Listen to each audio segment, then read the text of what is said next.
Бану салонын ашқан сұлу кәсіпкер Бану Қанжарбекқызы. Жалпы бизнесте өзіңіздің жүріп өткен жолдағы бір айтар кеңесіңіз бар ма? Соны алуға талпынам, менде бірінші болу керек ол нәрсе.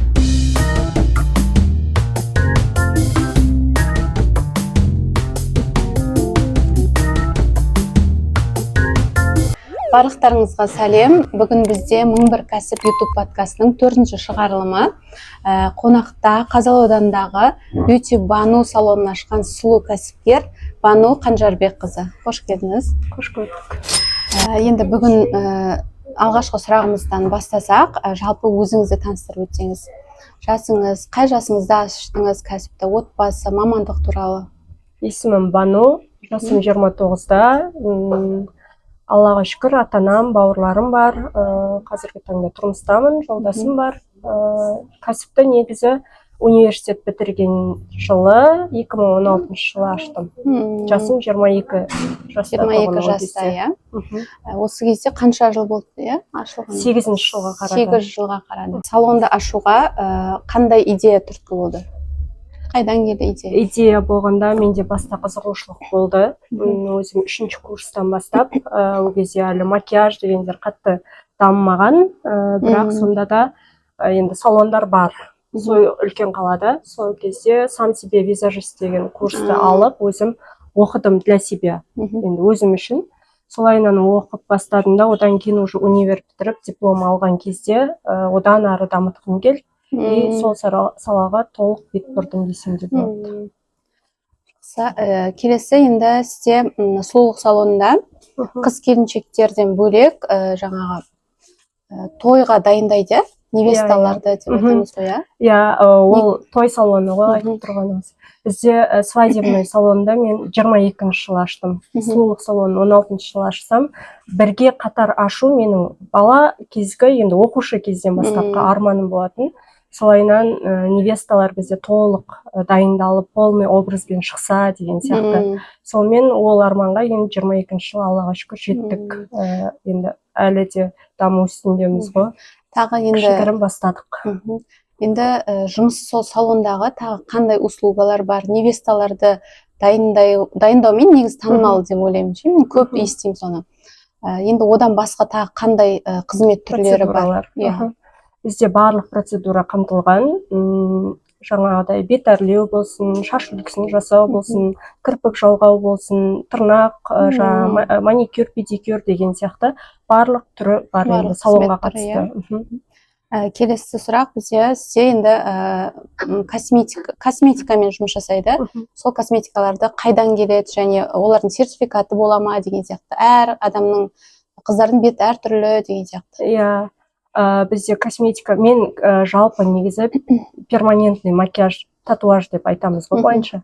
Негізі соның маманымын десем де болады. Енді біз оның жаңағы продукциясын российский Москвадан, енді біз оны үлкен Алматы қаласынан алдыртамыз негізі. Сертификатталған әрине, ал былай декоративный косметиканы жаңағыдай макияжға неге оны кез келген косметика сататын дүкендерден, бірақ брендіне қарап міндетті түрде солайынан оригинал түрін пайдаланамыз. Қорықпай пайдалана беруге болады, иә?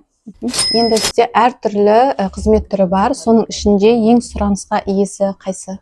Перманентный макияж деп айтсам болады. Келесі сұрақ, енді сізде сұлулық салонда әр түрлі қызмет түрі бар, сонымен қатар сіз сол қыздарды жұмыспен қамтып отырсыз ғой. Енді қарамағыңызда қанша қыз жұмыс жасайды? Бізде қыздармен қатар ер жігіттер де жұмыс жасайды. Мені қосқанда қазіргі таңда командамда 10 адам бар. Общий 11 адамбыз. 10 адамды жұмыспен қамтып отырсыз, барлығы өз ісінің маманы, опыты бар, білікті нелер, мастерлер. Жұмысқа қабылдаған кезде сіздерде андай бола ма? Жұмысын тексеріп аласыз? Әрине. Қарайды, опыт работасын, жаңағыдай жасаған жұмыстарын толық қарап, 1-2 күн жаңағыдай стажировка сияқты өткізіп, барып міндетті түрде солай қабылдаймыз. Енді нарықта, жалпы енді Қазалыны алайық, бүкіл Қазақстан болмаса да, Қазалда салон көп, бәсекелестік бар. Сіздің енді сол салондармен салыстырғанда, сіздің қандай ерекшелігіңіз болады? Мысалы, бәсекелестікте Біз енді айтар едім, саннан гөрі сапаға жұмыс жасағанды жақсы көреміз.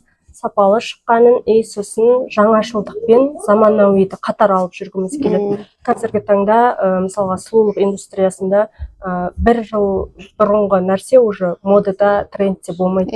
Жылда жаңарып отыруды, заман болғанда уақытқа сәйкес дамып отыруды талап етеді. Соған біз ізденіп, әрдайым обучениеге барып деген сияқты, онлайн курстар алып деген сияқты повышение болып тұрады. Солайынан өтіп тұрғанды жөн көріп, клиенттің сұранысына сәйкес нәрсені жасауға тырысамыз. Анау бұрынғы қалған соны қайталай беру деген жоқ. Келесі сұрақ бізде жұмыс толық біткен кезде енді мынандай жағдайлар болады. Мысалы клиент келеді да жасап бітеді ғой жұмысты. Сол кезде мына жер маған ұнамайды, мынау енді мен бұған не үшін ақша төлеймін деген сияқты жағдай болған шығар, сіздерде салонда ондай болған жоқ. Ондай мен өзім жеке басыма жағдай болған кезде қалай жауап беру керек деп ойлайсыз? Қалай жауап бересіз? Қандай әрекет болады сізде? Мен енді өзімнің 8 жылдық тәжірибемде Аллаға шүкір ондай жағдай болмапты. Өйткені мен бірден келісіп алғанды жақсы көремін. Перманентный макияж жасасам да сразу клиентке бірінші қастың формасын сызып көрсетіп, екеуі ара келісімге келтіріп аламыз. Ол кісіге ұнаса ғана мен жасап беремін. Ал макияжды да тура солай. Мен макияж жасаймын өзім енді. Сразу клиенттің қандай макияж ұнататыны, суреті болса көрсетуін сұрап деген сияқты алдын ала келісіммен жасалған нәрсе ол клиентке ұнайды. Өйткені өзі соны қалап тұрғасын деген сияқты. Ал енді ондай жағдайлар болып жатса, енді клиент всегда прав деген сияқты. Клиенттің сөзін сөйлейміз, мастердің емес. Келесі енді өзіңіздің басыңыздағы енді жалпы күтіміңіз жайлы сұрақ қояйын. Енді күнделікті денсаулыққа, сұлулыққа қатысты өзіңіздің күтіміңіз қандай? Мысалы шашымды осылай күтемін, немесе күнде таңертең су ішемін деген сияқты. Барлығында бірдей күтімі шығар, бәрімізде де әдеттегі дей ма, қалай айтады, солай күнделікті витаминдерімді ішіп тұрамын. Қосымша өзім денсаулығым үшін таңғы жатар алдындағы бет күтімдерін міндетті түрде жасап барып демалуды жөн көремін. Келесі сұрақ, бізде жұмыс барысында жалпы сізде қызықты оқиға немесе бір успешный момент болады ғой, сол туралы бөлісіңізші. Болды ма? Менде 2016 жылы мен университет бітірдім. Негізі мектепті де универді де өте жақсы оқыған, алтын белгі иегерімін деген сияқты. Красный диплом. Менің ата-анам енді постоянно өмір бойына үкіметте жұмыс жасап келе жатқан жандар. Мұғалім біреу орган қызметкері болғандықтан, қазіргі таңда зейнеткер ғой енді. Олар сол үкімет өлтірмейді, үкімет асырайды деген позицияда қалған ғой. Сонымен маған да универ бітірген жылы сразу сондай талап қойылды. Жұмысқа тұрасың мамандық бойынша. Мамандығым мемлекеттік және жергілікті басқару мамандығы. Сол бойынша жұмысқа тұрасың деп талап қойды. Бірақ менің қызығушылығым ішкі нем, үнім дей ма, қалай осы салаға ұрып тұрды. Негізі жаңағы органда немесе мемлекеттік қызметте неше жылдар бойы істеп келген ата-ана үшін қызын бір салонға немесе болмашы уақытша нәрсе деп қабылдайды олар. Олар вообще мойындаған жоқ қой, жаңағыдай тұрасың, жұмыс істейсің болды деп, жұмыстармен сөйлесіп деген сияқты. Ал мен аяқта өзім курстарымды өтіп, диплом алар-алмастан неше түрлі перманентный макияждың обучениесіне барып, визаждың обучениесіне барып, өзім болып өзім қойып жүрмін. Содан кейін барып, успешный момент дегенге мен сол үйдегілерге қарсы шығып, өзімнің талабымды орындаған. Табандылықпен жеткен, солай айтар едім. Келесі сұрақ, бізде енді рухани жағынан, мысалы өзіңізді бір кітаптар болсын, психологтар болсын, қазір көп қой коучтер бар, өзіңіздің мысалы мынаны мен кеңес бере аламын деген бар ма сізде? Кітап болсын, 3 топ рухани, мысалы. Кітап жиі оқимын деп айта алмаймын. Менде көп уақыт бола бермейді. Бірақ жаңағыдай подкасттарды, түрлі психологиялық интервью болсын, нелерді тыңдағанды өте жақсы көремін. Енді руханиға жата ма білмеймін. Марзия Бегайдар ұнайды маған. Айнұр Тұрсынбаеваның каждый жаңа дұғамен немен жеткен нелері әңгімелерін ой түйетіндей соларды айтар едім, басқа есіме түсіп тұрған. Енді бизнесте өзіңіздің жүріп өткен жолдағы бір айтар кеңесіңіз бар ма? Мысалы, қызығып жүрген, кішкентай енді өсіп келе жатқан қыздар болуы мүмкін деген сияқты. Соларға қандай кеңес айтасыз менің жүріп өткен жолыммен деп? Жаңағыдай ғой енді өзінің ішкі состояниесінің енді несінен қайтпау. Қызығушылық болса, ары қарата наоборот дамытып, содан бір нәрсе шығарып, одан кәсіп бастап, өзіне соны нан тауып жеудің өзі үлкен жеңіс. Табанды бола тұрып, еңбек ету керек, әрекет жасау керек. Келесі сұрақ бізде салон туралы, енді өзіңіздің салоныңыз туралы айтып кетсеңіз, атауы қандай, инстаграмы, адресі деген сияқты. Біз қазіргі таңда Марлен сауда орталығының 2-ші этажында орналасқанбыз. Инстаграмда енді Beauty Banu деп тұрады, бұрынғы атауымен.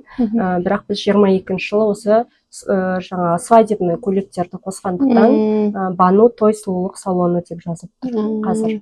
Ал Инстаграм парақшамыз бұрынғы атауымен Beauty Banu деп тұр. Көбісі енді сол Beauty Banu деп таниды.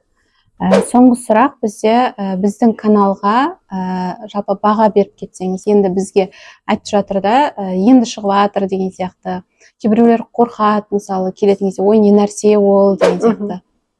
Ең алдымен сіздердің шақырғандарыңызға рахмет, көптен көп мына бастамаларыңыз оңынан болып, бұдан әрі дами беріңіздер. Баға бергенде енді керемет. Біздің мың бір кәсіп YouTube подкастының 4-ші шығарылымы аяқталды. Бүгін бізде қонақта болған Beauty Banu салонын ашқан Бану Қанжарбекқызы.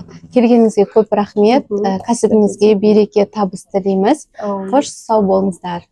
Рахмет. Осының арасы.